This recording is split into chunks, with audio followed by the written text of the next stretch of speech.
promoter na yun, ha? Ikaw, Pao. Ano masasabi mo doon? Ako naman magtatanong sa'yo.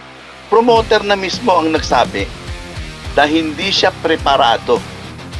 Hindi siya nag-train ng husto.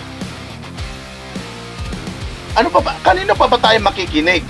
Doon sa mga nakapaligid sa kanya na tuwan-tuwa dahil hindi daw natalo? Okay na? Okay na? Oo. Okay na? Sabi Yeah. ko pumasok yung mga hater. Ikaw unang-unang papasok. Hater ka ba? Hindi. Alam mo, hater ako doon sa mga ayaw tumanggap ng tama. Alam mo yun? Powercast Sports. If you're new here, don't forget to subscribe and hit the notification bell. This video is presented by sportsplus.ph.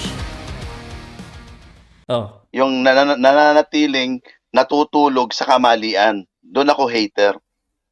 Kaya natatandaan mo noon naging guest ka namin ni Mandarigma, tama? Oh. Oo. Oh, Galit anong din sabi kayo sa ko? akin, eh. No, hindi. Hindi ako nagalit sa iyo noon. Anong sabi ko? Anong sabi ko sa iyo noon? Oh. Hindi ako nagagalit sa iyo. Sila ang nagagalit sa iyo. Oh. Ako hindi. Kasi nga hater ako sa mga hindi tumatanggap ng tama.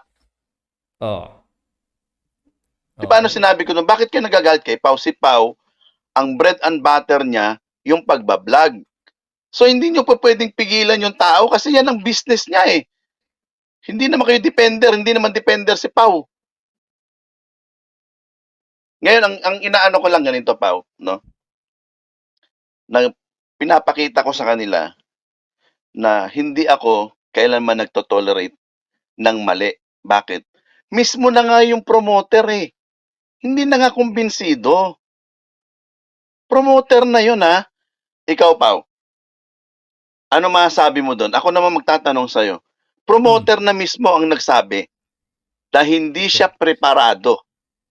Hindi siya nag-train ng husto. Ano pa ba? Kanino pa ba tayo makikinig? Doon sa mga nakapaligid sa kanya na tuwan-tuwa dahil hindi daw natalo? Dahil tabla? Come on, man.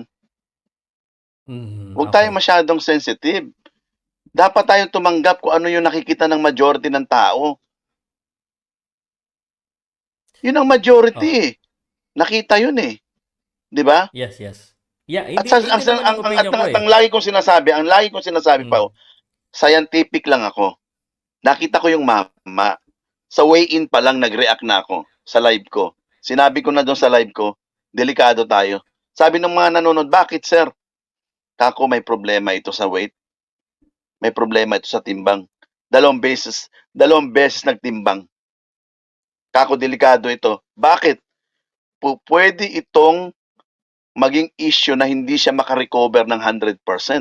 Kasi Pao, meron tayong tinatawag na minerals na kailangan ng katawan natin in order for us to gain the energy. Eh, hindi naman sila magsasayaw doon, Pao. Eh, kahit nga magsasayaw ka, kailangan mo pa rin ng energy. Di ba?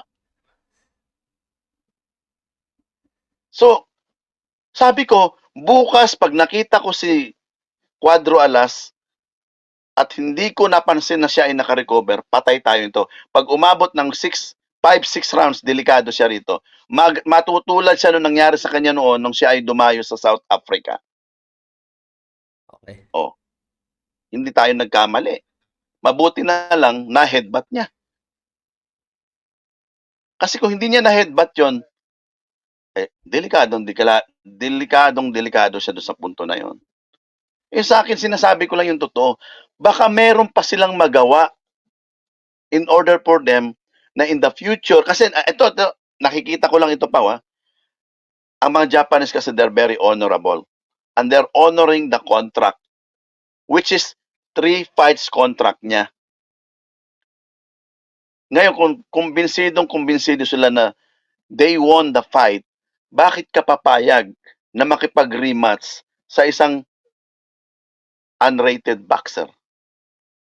Yeah. Minsan kasi hindi nila matanggap. Obvious naman eh. Alam naman natin eh. Come on, Pao. Kaya nga kasama yung rematch option eh. Kasi alam nila na there's unfinished business. Anyway, Kaso, ang gusto what will you gain?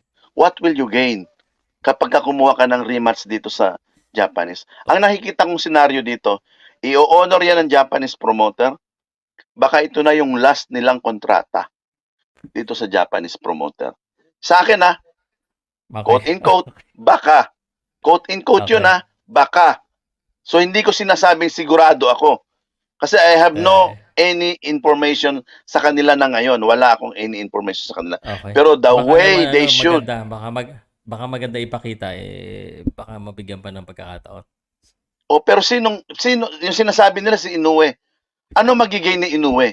Let's say for instance ito ano lang ito speculation ko lang ito What Opo. if natalo si Tapales ngayong December? Mm. 4 yung hawak niyang belt. Ano i-offer ni Cuadro Alas kay Inoue para labanan siya ni Inoue?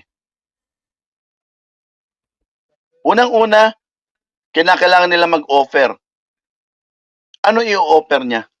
Pera? Well, there's a good storyline and yun pera. At saka, yun nga sana kung napakita ni Casimero na maganda yung performance sa Japan, yung mga fans na mismo magsasabi, kalabanin mo naman nga yung maangas na yan. Anyway, Yun. Alam mo, ang ganda ng sinabi mo Nandun na nga si Honda 'Di ba? Tumulong na nga si Honda. Can you imagine, Pao? Non-title fight niya. Saan ginanap? Sa Ariake. Sa Tokyo ganda yun. mismo. Mm. 'Di ba? Sa Tokyo mismo. Bakit? To entice the Japanese people na ito yung pagkakataon na makita nila na walang daladalang belt itong si Casimero, pero he offered a lot. Bakit? Kasi talagang hahanapin ito ng mga Japanese na eto walang belt pero ito talaga yung viable na makakalaban mo.